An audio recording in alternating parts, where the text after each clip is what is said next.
Hello, hello, hello, everyone. Today is your friendly neighborhood quick Christian, and today is the Friday word. Now, as you can see, I'm wearing the shirt Take Back Brooklyn. Amen. This is from the organization Equality for Flatbush. I hope you can see that on the back. Equality for Flatbush, and I'm going to put their information below, right? So Equality for Flatbush is an organization based in Brooklyn that was founded and directed by Imani Henry, who's someone I've known for a million years. Right? And the work that they do is to really fight gentrification in Brooklyn. And so I really, in this, because what we're going to be talking about today is tithing. And tithing is to the work that God is doing, right? Now, Equality for Flatbush is not a religious organization, right? But it is an organization I am part of. But the work that they do, I would argue, is in the vein of the work that Jesus talked about, is helping the least among us. Right? So if you have anything this season to give, I would hope that whether it's, $5 or $5 million, that you would consider Quality for Flatbush. Again, I will give that information below as an organization to donate to. Okay? So let's get right on into our word. Amen. So the word we're going to be talking about today is tithing. Amen. So tithing, the power and the gift in tithing. The first time we hear about tithing is in the Old Testament, where Abraham has tithed, right? He was the first to tithe in the Old Testament. And then it is under the New Covenant law, there's arguments back and forth of whether we need to or not need to tithe. Amen. But tithing isn't something that comes out of just obligation, right? Tithing is in your intention, right? Tithing is a way that the way that the law is to reap and to sow. Right? You give, right? When you plant something, you create a hole, you plant it in, that's the giving, amen? And then you see what's going to come of what your crop, right? That is the sowing, amen? And tithing is the same way, right? You walk in faith. When you're tithing, you're giving, you're saying, God, I'm trusting you. That I am giving what I'm giving. I am giving you my first fruits. I'm giving you what is important to me. I am tithing it, and I know that it will come back to me sowing, right? Now, I'm not saying that, God is not a genie. You're not rubbing your tithe to hope you get 3 wishes. Amen. But the tithing is in the intention. It is a give and a take of life. Amen. How do plants thrive? We plant a seed. Right? We water that plant, right? We give into that plant. Amen. You give into the plant. And then, if you're fortunate, the plant will then begin to sow. It will create beauty in your home. It creates beauty in our world, right? It's the same thing when you're in a relationship, right? If you want a relationship to grow, you tithe into it, right? You plant into it. You give into that relationship. That is the only way. You want to see, like children, like the Christmas Carol, right? One of the things is about, like, many people just talk about the Christmas carols about rich and poor. I would argue it's a little more than that.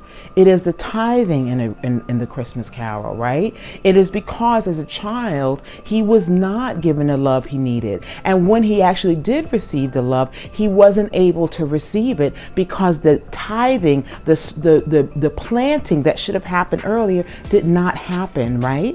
And those 3 girls go serve as a way to excavate, to remind him, this is what you're reaping because you have planted no love. Amen. And his life changes because he's able to give. It is the giving to the people around him. It is the giving to Bob Cratchit's family.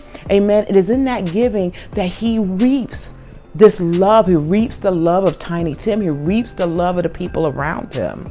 I would say that the Christmas Carol is one of the most beautiful examples of the faith, of what it means to be, I would argue, a Christian, because it's in that giving that we then receive. Amen. Now, I can tell you, as someone who I sowed into during 2020, and I do not mean this in a prideful kind of way. It was something I enjoyed. But one of my things is I worked with this. Quality Flatbush was a mutual aid at that time, and I worked on the food distribution. I did it for that year. I did not ask for any, I did it as a volunteer activity, right? But I do not want this to be focused on me, but I want to share that to say, in that year that I sowed here, I have work got published. I worked constantly during COVID, as a performer. And I think part of that was knowing that as my tithing, the tithing I was doing, and with joy, I enjoyed doing it, right? The tithing, the giving into and an intention and giving into others allowed me to see a reap of reward, right? Now, I personally, I have, everyone who knows me is someone who knows is someone who, works in different organization. I tithe into my church, right? And I like you to know that in my church, nobody is making anything, right? Everything we give out of our own pocket, amen, and we do it happily. But what I have received, the place that I live, the things I have, if you saw what I make, you would be like, how are you there, girl? And I tell you, I don't know, amen. But I think it's because of my walk in faith, right? The things I have, the kindness that people have shown me, I cannot tell you that. I can go on and on about, when I first got into SAG, I had friends who reached out to me and said, and I didn't ask them. They just out of the blue said, we want to help you pay off that initiation fee. And I know that is only because of the work that I've done in other places. So I say that to say, sometimes when we tithe, when we give, whether it's tithing in your church, whether it's tithing in your community, you may not see that benefit right there. You might not. It may not come from that person. They may not even say thank you. But that is not the point. When you're tithing, it is the intention. It is the intention is your walk in faith. You tithe knowing, you don't tithe just thinking, I will get something. You tithe walking in faith, knowing that God will protect you. I remember when my sushi girls, a group of women who were all performers who hang out, and right before we were going to have lunch, I had worked on an industrial and I made like $400, right? Like $400. And I was at church that week and God had put on my spirit to tithe that $40. And I had been broke. And so, but I was obedient. I don't know why God was like, oh man, God. I was like, but I timed that $40. So the next week we were hanging out. And I just broke down crying with them in front of them. We were sitting at dinner and I was just talking about how broke I had been. And one of the friends who in the group who is not a Christian, amen, heard my cry and she was like, well, I know somebody who is looking for somebody. She gave me the information. I reached out to them. That was Saturday. Tuesday, I had a interview. Wednesday, I had a job. And I tell you, I use that testimony as one, you never know who God is going to use in your midst. And secondly, it was in the intention of what I was giving.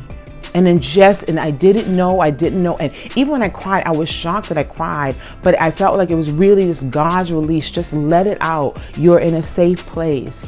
And I was lucky because it's not like we all haven't had periods of time, my little sushi girls at that time, but that they were open to hearing what I was saying to them. Amen.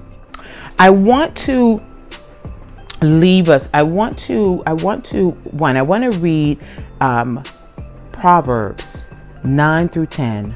Honor the Lord with your wealth, with the first fruits of all your crops. Then your barns will be flowed to overflowing, and your vats will be over with new wine. And at that time, agriculture was a main source of commerce. So to have your barns overwhelmed was a bounty, right? That would be today's word would be like our bank accounts. It was a bounty to have your barns overflowing. Amen. And I want to read Galatians 6:9-10. This is one of my favorite scriptures of all time. Let us not become weary in doing good, for at the proper time we will reap a harvest if we do not give up. Therefore, as we have opportunity, let us do good to all people, especially to those who belong to the family of believers. Amen. I would say that in this season, find the ways that you can tithe. I know that there's a lot of information people share about like how these preachers are using people's tithes, and and of course there have been some preachers who have been dishonest. But let me tell you, the majority of people are not making big money. Less than half of believers even tithe, right? That's why many churches are struggling. But I would say, seek in your heart, find a place that you can get rooted in, a place that you may believe in. And if it's not a church, if it's an organization, but places where you can tithe. Because there's power in tithing. There is power in giving. Because to give is to receive, and to receive, you have to give. It is the law. Amen. Okay, everyone, we will be having prayer chat next week. Amen. And for those who will not be on the line, well, we will miss you. And I hope that you have a beautiful, wonderful, blessed week. Bye.